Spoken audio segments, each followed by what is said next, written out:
The future of work has changed. For years, if you were a great engineer, the best jobs at the best companies were painted in America. And if you wanted one, you had to move. Then the US made it harder to get in. $100,000 visa fee, shaking the tech industry.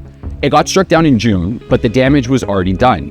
Businesses and workers were left uneasy about building companies, careers, and futures in the US. But tech was good enough that you didn't need to be there anymore.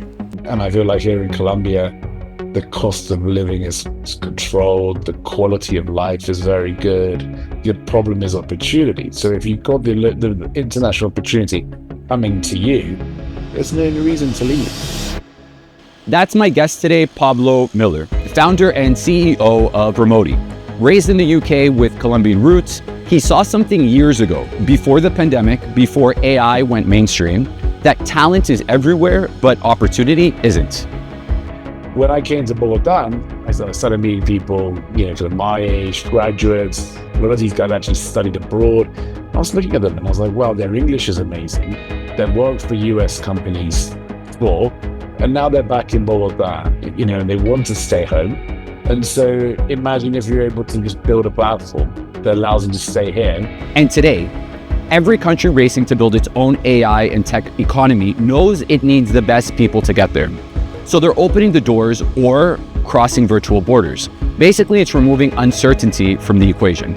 Remoti sits right in the middle of that, connecting talent here in beautiful places where I'm standing like Medellin, with teams anywhere, and making it work for both sides. This is the future of work. Pablo Alfonso George Adrian Miller.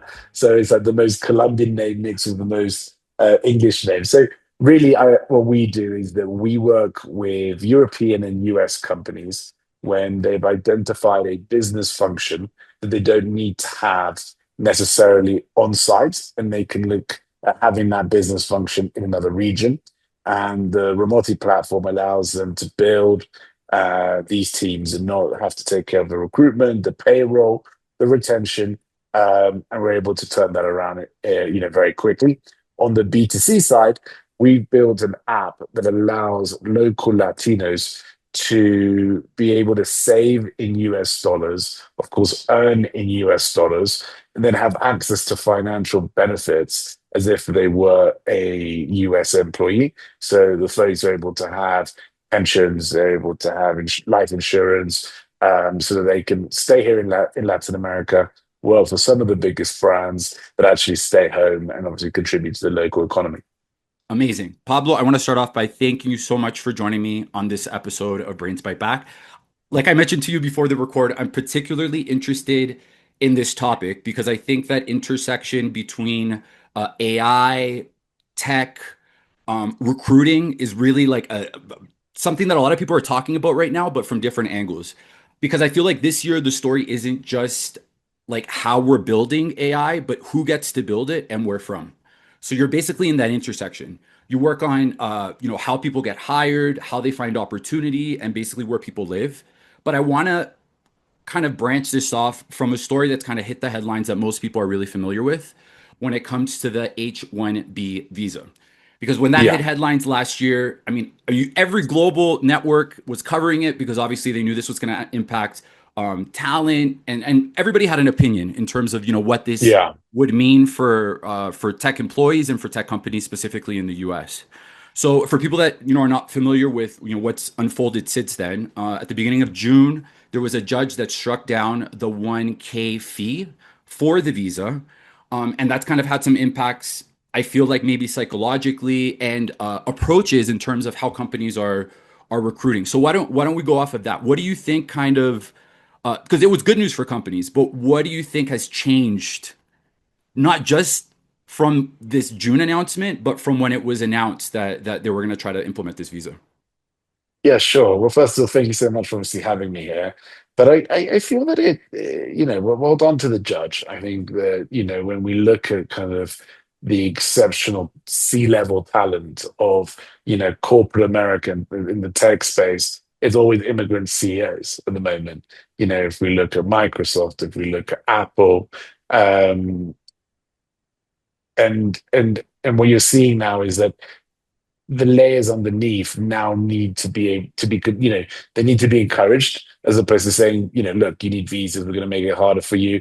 And I feel that like what this shows is that yes, US companies can keep their identity as an American company, but obviously they could be supplemented by foreign colleagues that will come in and just contribute to their organizations.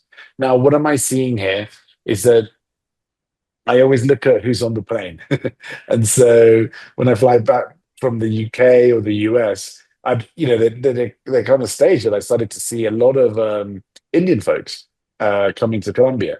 Obviously, I started speaking to them on the plane, and it's more that they were meant to be being relocated to the US, and obviously that was not possible, and that's why they were now starting to explore Latin America to be on the same time zone as their US colleagues. And obviously, because here you're able to get a visa much easier. So I'm curious to see what will happen in the next couple of months. When it comes to Latam specifically, you've been working in this field for quite some time, and I feel, from what I understand, I read something about like when you were 22, you traveled to Bogota. I know you're originally from the UK, but your mom is Colombian. So you Correct. you went to Colombia, but something there kind of clicked for you.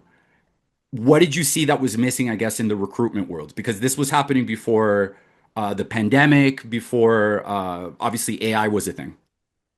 Yeah, so what really, so just to give you a quick overview, so I actually set up my first recruitment company from university in London.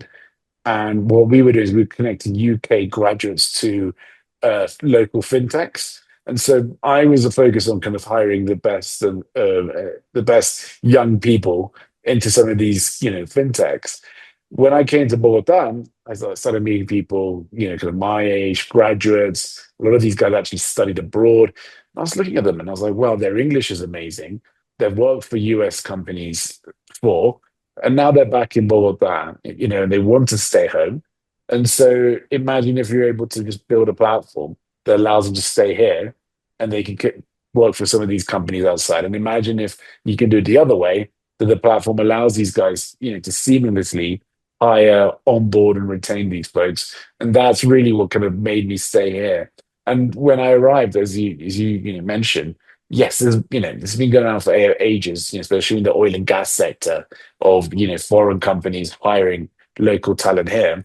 But what normally happened there was that it was kind of big corporate jobs or just software houses. It was never really a career where you could have, you could actually contribute to building an organization, but growing that organization and not just seen as the other people down in Latin America.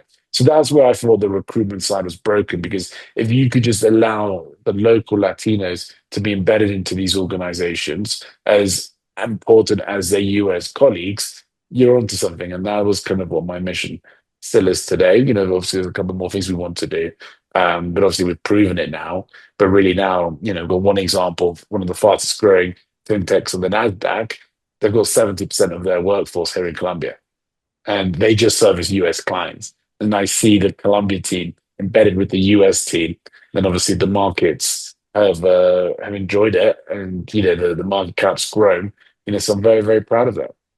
Did you, I guess during that time when that first started, when this idea came about, I guess you're, linking obviously the talent with recruiters. Were people really receptive, like companies in the US? Like how easy was it them to convince them that, this was a smart move?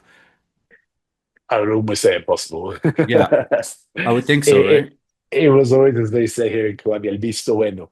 Hmm. So I had to find, actually it's quite funny to share. I had to find someone in the organization that had a connection to Latin America, maybe it's people like me and you, that are families, it. And then it's interesting that I'll never sell on price either. I'd never be like, look, it's cheaper people. It's more like you're going to find more connected employees. There was a time in America that everyone was just frustrated that, there was no retention. People left after, a while. So when I said to them, look, you'll have very loyal, very grateful employees that if you just give them the opportunity, they will obviously, work well. So, people always think that it was magic, and it's not magic. It was just that there was someone in the organization that had empathy already with Latin America and allowed us to have that opportunity. And the other one is also just luck. We're working with a local startup here, payments company. but then got acquired by Visa. So then obviously Visa became our client. Then once you have these logos, it allows us to do it. Now let's talk about where we are today. Part of my day-to-day job as CEO, I also lead new business. Um, and now when you talk about Latin America, they say interesting, but I still want to take the risk. So when you explain to them that, hey, look, you're able to kind of contract with a US company, we take care of the payouts, we then take care of the HR situations, and we also take care of the contracts. It doesn't become such a complex sell. And so now I'm starting to see that hiring LATAM is kind of like it's starting to become normal. I would imagine it was a technical thing too, because now you have the tools to make working from home a lot easier. I think kind of obviously with the pandemic, people were trying to figure out how we're going to make this happen. And it just kind of became this, natural thing. So when you approach people now, I guess, because obviously that cultural thing, right? And then when you approach people now, it's like they have the tools to be able to do it because they already have people working from home. So I imagine that that was part of it as well, no? The tools, exactly, yeah. And obviously, we have a computer business that makes it easy. But I tell you what makes it just, super easy now is that we now have second, third generation folks that they started working for, maybe local companies that had US products, let's say the Rappies of this world. But then obviously after the tech, like let's say the LATAM bubble burst after the pandemic, all these guys that worked in all these cool startups ended up working for corporate companies from the US locally. And so what these guys now is that they understand what a fast growing startup is and what a Mhm. big corporate company is. And combine that together is producing these candidates that happy to deal with bureaucracy, but happy to move fast and break things. And I feel like once clients start to interview these sort of profiles, they're like, we're getting the best of both worlds. And then obviously, like you mentioned, the they all do work from home. They do work remote. The pandemic did help. But what I'm now starting to see is that these guys actually got to work together. And so, one of the businesses that we started is that we got into the I would call it co-working space because it's more kind of like a center of excellence. So from the ecosystem that we have an office that, we got guys from different companies that come in and share information, keep each other company. And so I always thought they wanted to work from home. They do, but would they want to do 1 or 2 days together and learn the best practices? Yes, they do. And would you agree that I think there's a lot of people, what I spoke to specifically was a friend of mine that works as an immigration lawyer. And she tells me one Okay. of the things when she tries to hire people in Canada, obviously there's like a point rate system, but a lot of people don't realize that, especially with people in Colombia, there's a lot of people with 2, 3 degrees. Oh There's like yeah. the talent pool here is massive in terms of education, and there's like a cultural aspect to that, which I've seen living in Colombia that you mentioned, that people here are really dedicated to their jobs. They don't bounce 100%. around from one to the other, and the days here start early. They're They've long got the days. Tias. They've got the Tias telling them off if they move too many jobs. Yeah, exactly. And I also notice here because there's the most you guys. I mean, in Colombia, there's the most holidays. I Oh think it's yeah. almost double the amount. But the Two working countries in the world, India and Colombia, that have the most bank holidays. Yeah. But their work Nuts. days are long. Like you get up at 6 Yeah. here, and the buses are already full. The traffic is insane because people are already on their way to work because they have long working days. But that just shows kind of their drive, which I think really impacts like the quality of Yeah. work and output. I think it's also well, first of all, 'cause it's a very family orientated country. Hmm. And so, when we talk about the 2, 3 degrees, it almost, becomes it's so ingrained in culture. 'Cause, in the US and the UK, you kind of idolize dropouts if they do well, right? Hmm. Whilst here in Latin America, they want them to have the masters. They want them to maybe live abroad for a year and do another masters. And so that's what kind of the families always encourage their kids to do.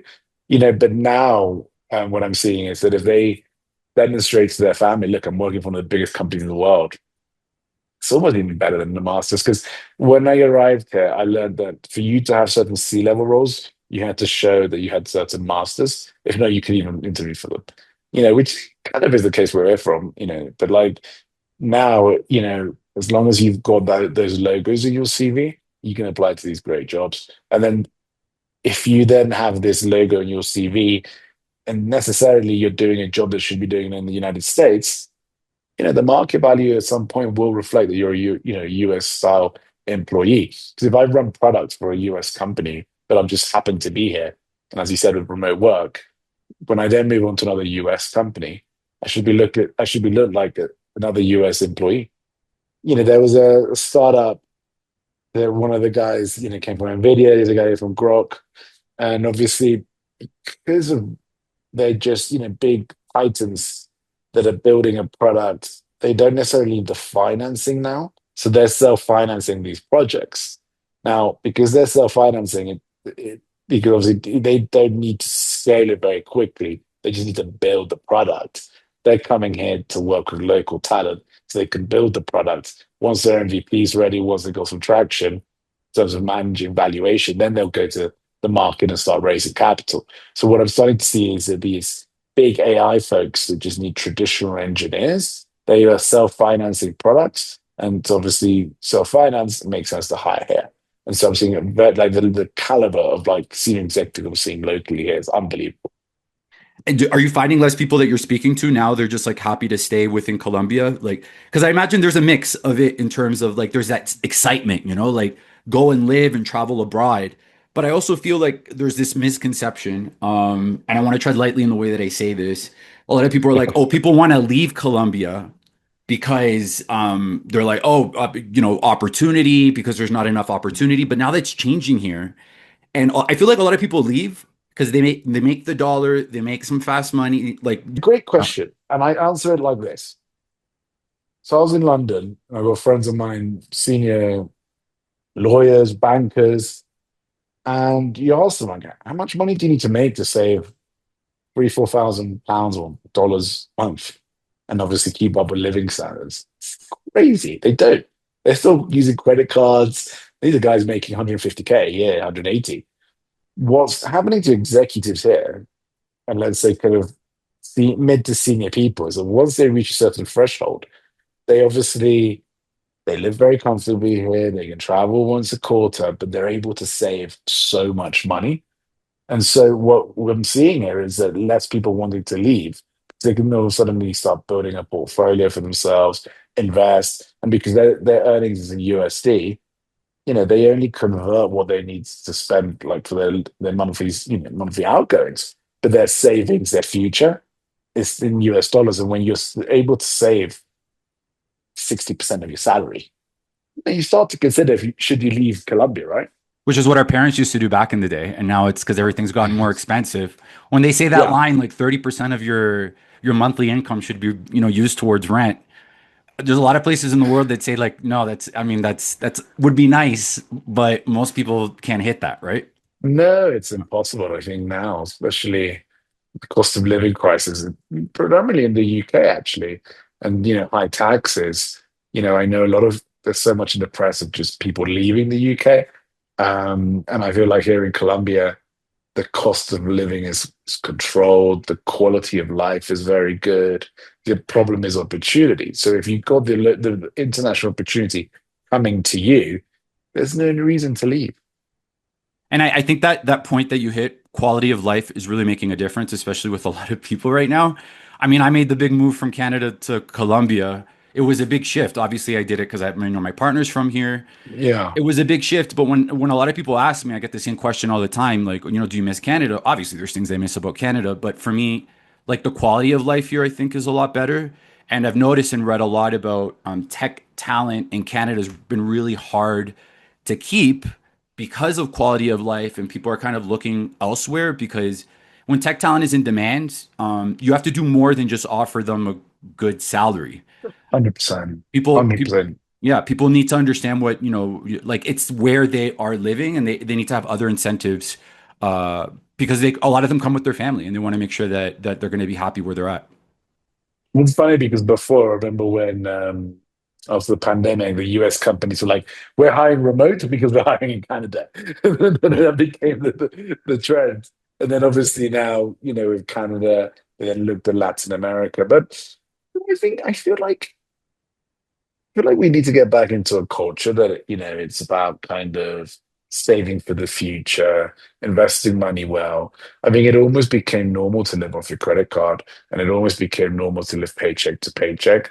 And I think if you are able to like live in a cost efficient area where the quality of life is so good, you're not so far from your family, you can visit your family, but you work as if you are working for a US company in Silicon Valley or in London, I think it's an amazing opportunity that Colombia can give you.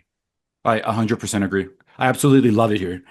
But I want to end it You, on you this look note. very, you look very stressed and sad in Medellin, so No, not at all. you're If so anything, smiley, yeah. you know what's funny? It's I had a friend that visited me and then he's like, I don't know what it's done, Eric, but like Colombia looks good on you.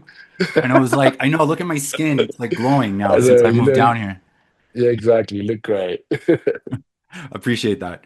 So imagine someone's listening right now and I guess they're looking, they can't make a hire. They're in the US.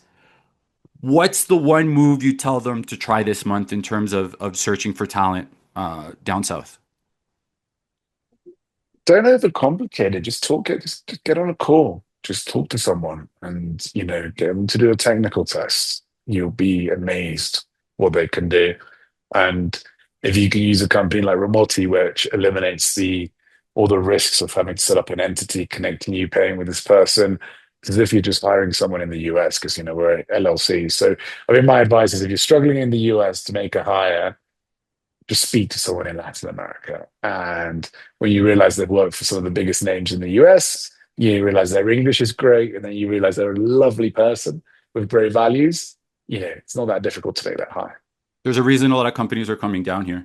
And I'm sure if somebody wants, I guess somebody that's listening right now, they want to connect with you, get more insight on what you do, how somebody could be a hire and how could somebody hire, how could they Yeah, reach yeah, out? yeah. So number one, download the Remoti Global app. That allows you to have access to all the jobs that we have. Number two, obviously our website, www.remoti.io.